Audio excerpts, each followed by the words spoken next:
And we are on chapter 13 of Sketches. I held it in my hand, turning it slowly so the faint light coming in through the gaps in the boarded-up window reflected off the smooth metal.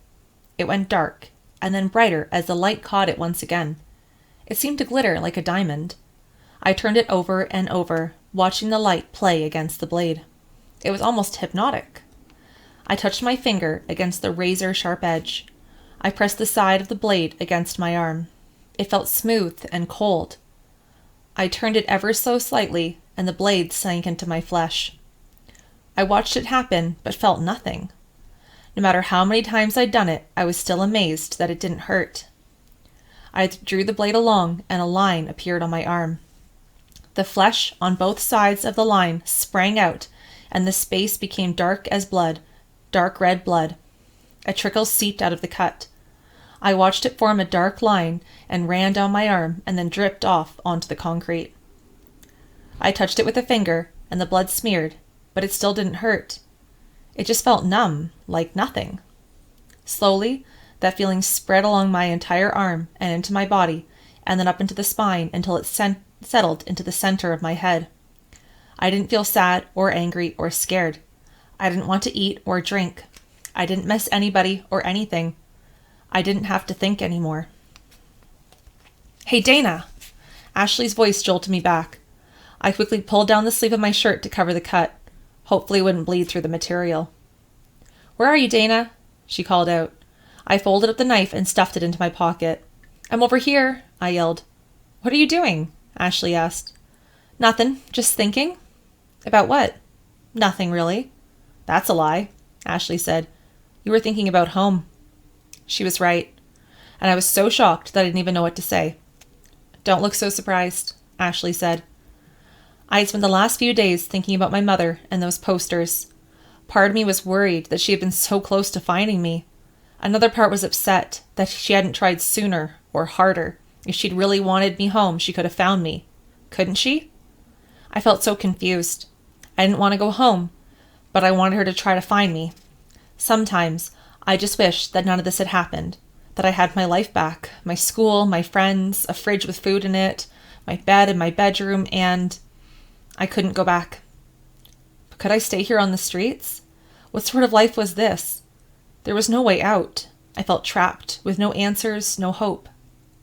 Ashley sat down next to me and said quietly, "You ready to tell me about your family now?" "There's really not much to know." "Who's in your family? Who did you live with?" "My mother and sister," I told her. "How old is she?" "She's going to be turning 11 soon." "That's a nice age. I remember being 11. Grade 6, right?" "Yeah." "Tell me about her." I shrugged. "Well, don't get me wrong. I love her, but sometimes she can really be a pain. She's always following me around and wanting to know what I'm doing and copying the way I dress or what I say.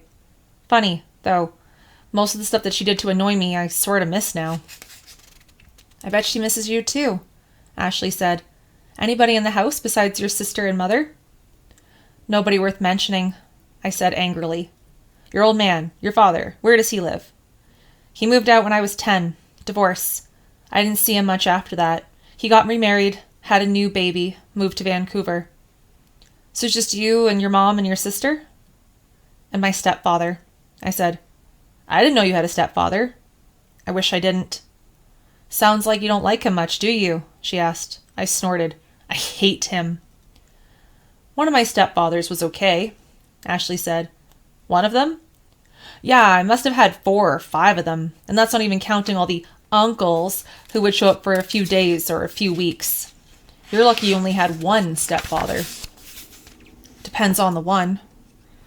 "What'd he do, smack you around?" Ashley asked. "He hit me a few times," I admitted. "He must have hit you more than a few times for you to hate him that much." "You ever get hit?" I asked, ignoring her comment. "Like every day with some of them." "And your mother didn't stop them?" "Stop them? I don't think she even noticed it," Ashley said. "Hard to believe she could miss something like that, huh?" "Not hard. People miss things. Nobody knows everything all the time," I said. "I think it's more than that," Ashley said. "I think sometimes people miss things on purpose." What do you mean? If my mother had seen one of her boyfriends hit me, then she'd have had to do something, you know? Yell at him or hit him or kick him out or call the police. If she didn't see it, then she didn't have to do anything. You think that's what happened? I asked. Yeah, but... What's that on your arm? She asked, pointing to the sleeve of my shirt. I looked down. There was a stain showing through. It's nothing. Nothing. It's definitely something. Let me see. I tried to turn away, but Ashley grabbed me by the arm and spun me towards her. It's nothing. A scrape. I brushed up against a nail that was sticking out of the wall, I said. I'd used that excuse more than once before at home. A nail, she asked. When did you get that? Just a few minutes ago, over there somewhere, I said, pointing to a dark corner of the deserted building. Was it a rusty nail? She asked. I couldn't really tell. It was too dark to see. Because if it's rusty, you may have to get a shot. Let me have a look. That clinic could do that, right? But it's okay. I'm sure the nail wasn't rusty, I pleaded. Yeah, right, she scoffed. Run down, abandoned old buildings have new, unrusty nails. Let's have a look at the cut. I really didn't have a choice. Reluctantly, I rolled up my sleeve to reveal the gash.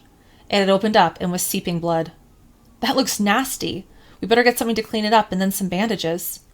You have that stuff? I asked. Of course not, but there's a drugstore a few blocks over. When Brent comes back, I'll send him over to get what we need. Thanks. Ashley stared intently at the cut. This doesn't look like it could have been done by some nail sticking out of the wall. And how come your arm is cut, but the sleeve of your shirt isn't ripped? Before I could react, Ashley took my arm and held me firmly by the wrist. What about these other marks? She asked.